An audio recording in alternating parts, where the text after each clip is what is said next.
파트 2. 공로와 과실. 무엇이 보상과 처벌의 대상이 되는가? 지금까지 공감에 대해 살펴봤습니다. 공감이 저 반응이 상황에 어울리는가를 판단하는 수동적인 이해에 관한 것이라면 여기서는 보상과 처벌이라는 능동적인 평가를 다룹니다. 우리는 타인의 슬픔에 대한 공감에서 멈추지 않습니다. 만약 그 슬픔이 고의적인 폭력 때문이라면 가해자를 응징하고 싶다는 강력한 분노가 치솟습니다. 반대로 선행으로 기쁨을 얻었다면 보답하고 싶다는 감사에 공감하게 되죠. 단순히 예의가 없는 행동은 부적절한 것에 불과하지만 남의 물건을 훔치는 것은 처벌받아야 할 죄가 됩니다. 이처럼 어떤 감정이 사회적으로 정당한 분노나 감사로 승인되는가가 정의의 기준을 어떻게 형성하는지를 살펴보겠습니다.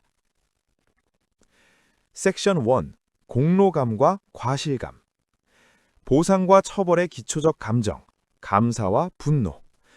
우리는 누군가에게 감사를 느낄 때 보상받을 자격이 있다, 분노를 느낄 때 처벌받아 마땅하다 하고 느낍니다. 얼핏 생각하면 보상과 처벌이 이성적 판단에 따르는 것처럼 보이지만 실제로는 감정적 반응이라는 것입니다. 공로와 과실에 대한 평가는 동기와 결과 모두에 의해 형성되지만 동기는 필수 조건입니다. 그럼에도 불구하고 인간의 감정은 결과에 끌리게 되며 스미스는 이에 관한 문제를 운에서 다룹니다. 동기의 중요성. 스미스는 결과가 좋더라도 선한 의도가 없다면 감사는 생기지 않고 결과가 나쁘더라도 악이 없는 실수라면 분노하지 않는다고 합니다. 예를 들어 의사가 환자를 살리려다 실수로 죽인 경우 큰 비난을 하지 않지만 살인자가 사람을 살해한 경우 사람들은 격렬한 분노를 느낍니다. 공로자인가 결정하는 기준. 피해자를 도와주거나 어려움을 해결해주면 피해자는 감사하는 마음을 가집니다. 제3자는 그 감사에 공감하며 도와준 사람을 공로자로 인정합니다. 반대로 피해자에게 부당한 행동을 하면 피해자는 분노하고 제3자는 그 분노에 공감합니다. 부당한 행동을 한 사람은 과실자로 사회적 비난을 받게 됩니다. 결국 제3자가 공감할 수 있는 감정이 공로와 과실을 승인하는 사회적 기준이 되며 도덕적 판단은 개인의 감정이 아니라 사회적으로 공유되는 공감 가능한 감정 속에서 이루어집니다. 섹션 2. 정의와 자해, 도덕 행위의 두 유형. 공로와 과실은 사회가 강제로 개입해야 할 영역과 개인의 자유에 맡겨야 할 영역이 구분됩니다. 스미스는 전자를 정의로, 후자를 자해라고 합니다. 1번. 정의, 반드시 해야 하는 것. 정의는 타인의 생명, 재산, 권리를 침해하지 않는 최소 기준이므로 사회 존속을 위해 반드시 지켜야 합니다. 이를 어길 경우 사회 질서가 붕괴되므로 처벌이 정당화됩니다. 스미스는 정의를 수동적이고 소극적인 미덕이라고 부릅니다. 예를 들면 사기를 치지 않는 것, 폭력을 행사하지 않는 것 등입니다. 2번. 자해, 하면 좋은 것. 자해는 남을 돕는 것과 같이 하면 칭찬받지만 하지 않아도 비난받지 않습니다. 자해는 능동적이고 적극적인 미덕입니다. 스미스는 우리는 자애로운 사람을 존경하지만 자애롭지 않다고 처벌하지는 않습니다. 반면 정의를 어기면 반드시 처벌합니다. 라고 합니다. 왜 정의가 더 중요한가? 스미스는 이 둘 중 정의가 더 중요하다고 봅니다. 자애는 사회를 아름답게 만들 뿐이지만 정의는 사회 존속의 필수 조건이기 때문입니다. 정의는 강제력에 의존하는 덕목이고 자애는 자발성에 기반한 덕목입니다. 정의의 엄격함을 설명하기 위해 스미스는 파수꾼의 졸음 사례를 듭니다.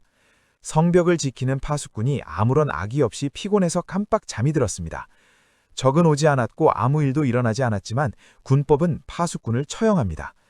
자해의 관점에서 개인적으로 보면 가혹하지만 정의의 관점에서 파수꾼이 졸아도 된다는 예외를 허용하는 순간 성벽 전체가 무너지기 때문입니다. 3. 우는 도덕 판단을 어떻게 왜곡하는가? 감정의 불규칙성, inequality of sentiment. 여기서는 의도는 같은데 결과만 다른 경우 왜 결과 중심 판단을 경계했는지를 보겠습니다. 인간은 흔히 결과만 보고 판단합니다. 성공한 도둑은 능력자로 평가하고 의도는 좋더라도 실패한 사람은 어리석다고 비난하죠. 왜 그럴까요? 결과는 쉽게 확인할 수 있고 결과가 감정적 반응보다 더 강렬하기 때문입니다. 마음속으로 동기와 맥락을 상상하려 해도 결과가 먼저 눈에 들어오면 판단이 왜곡되기 쉽습니다. 도덕 판단을 할 때 동기가 중요함에도 불구하고 이렇게 결과가 더 강렬하여 결과에 따라서만 불규칙한 감정을 갖게 되는 것을 감정의 불규칙성이라고 합니다. 그렇다면 감정의 불규칙성에 따른 도덕 감정의 왜곡을 피하고 올바른 도덕 판단을 하려면 어떻게 해야 할까요? 동기와 맥락을 먼저 고려해야 합니다. 누군가를 칭찬하거나 비난할 때 그 사람이 어떤 의도를 가지고 행동했는지, 어떤 상황에서 행동했는지를 먼저 살펴야 합니다.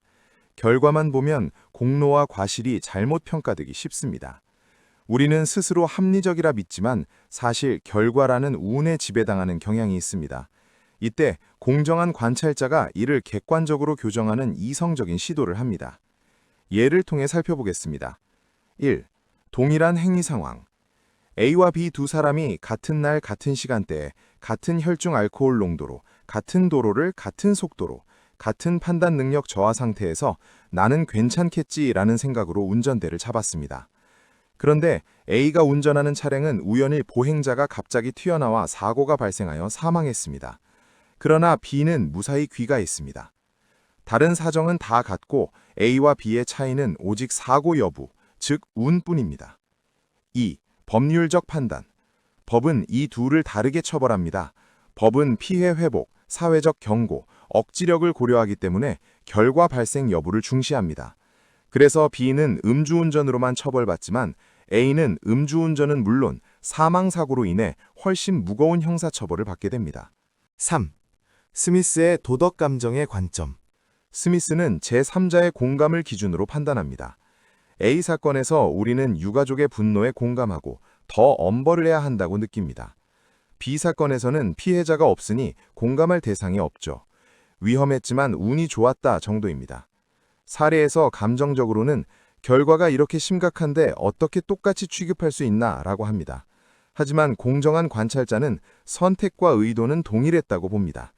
여기에서 감정과 공정한 관찰자의 충돌이 발생합니다. 4. 스미스의 평가. 스미스가 법이 틀렸다, 결과를 고려하지 말아야 한다고 말하는 것은 아닙니다. 위 사례에서 A와 B의 의도와 감정, 선택이 같기 때문에 이는 문제되지 않습니다. 문제가 되는 것은 A가 사망이라는 더 큰 결과를 야기했으니 애초부터 A의 행위가 B보다 더 나쁘다고 생각하는 겁니다. 결과에 맞춰 행위를 평가하는 것이죠. 행위 당시에는 어떤 결과가 있을지 아무도 몰랐는데 말이죠. 이런 잘못을 도덕감정의 왜곡이라고 합니다. 결론적으로 결과에 대한 분노를 행위의 본질과 혼동하지 말라는 것입니다. 스미스의 주장을 정리하면 다음과 같습니다. 인간은 사건을 접하면 먼저 결과와 상황에 반응하여 감정을 느낍니다. 이후 공정한 관찰자의 관점에서 그 감정과 행동의 적절성을 내면적으로 성찰하며 이 과정에서 행위자의 선택과 의도가 고려되어 도덕적 판단이 형성됩니다. 공로와 과실은 결과가 아니라 동기와 감정에서 판단된다. 보상과 처벌은 감사와 분노라는 감정 반응에서 출발한다. 정의는 사회 존속의 최소 조건이고 자애는 사회를 더 낫게 만드는 선택적 미덕이다. 운에 흔들리지 않고 공정한 관찰자의 시선을 유지하는 것이 올바른 도덕 판단의 핵심이다.